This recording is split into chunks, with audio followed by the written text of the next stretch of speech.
In October 2019, I got sick. It was very scary because it happened out of nowhere. When I went to take a shower, I was scared because I was covered in bruises and I went to the hospital, and then when I went to show the doctor the bruises had already quadrupled. Bruises were appearing in front of the doctors, and then he said, "Just a minute, I'm going to call another doctor." And then this doctor came and started calling one, another, until 15 doctors had already come and none of them knew what I had. And we started looking for the best doctors we could and nothing. No one knew what I had. And we had already looked for the best doctors in Brazil, and you sit in front of one of the best. And he said, "Look, there are things that medicine is not able to explain.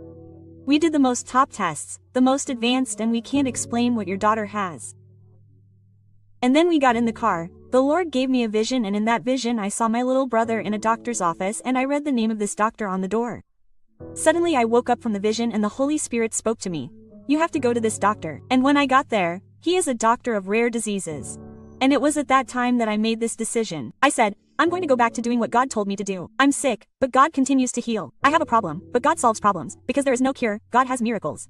Quote, I received a call from a pastor in Manaus, from an appointment that was scheduled, and she said, "Hi, Lou, how are you? I'm calling." Quote, then I thought, right, cancel COVID? She said that to confirm. I was ready to talk to her, right, Pastor? Fortunately I won't be able to go and everything. And then when I went to talk to her, the Holy Spirit spoke to me, "You're going." And when I arrived, there was a guy receiving IV fluids, which I thought were IV fluids, and a nurse. And I said, "Oh, did you get sick?" And this guy turned around and said, "No, I didn't get sick. I'm doing my last chemotherapy session." I said, "What?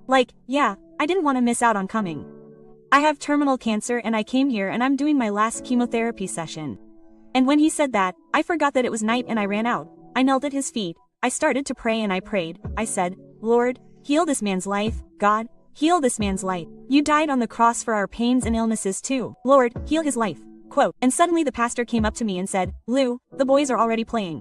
I ran out. I said, "You're healed. Do you believe?" Then he said, "I loved it." And I ran out and went to minister. I ministered. It was such a power. I have rarely felt this power of the Lord in this ministry. And when my ministry was over, they said, "You're welcome, evening pastor," and the guy came in. He turned and said, "I've been fighting cancer for 11 years and I'm already in the terminal stage. But as long as I live, I'm going to do what God called me to do." And we left there. I went back, right, to where I was. And when I went to take a shower, just like at the beginning of this testimony, I took off my clothes and I no longer had any bruises. While I was praying for someone else to be healed, God healed me. And the most beautiful thing to finish, on the day I received the certificate of healing, I received a WhatsApp message, and this WhatsApp message said, "Hi, Lou. How are you? This is the pastor who ministered with you in Manaus. Pastor Luciana gave me your number and I wanted you to see this document that I'm sending you."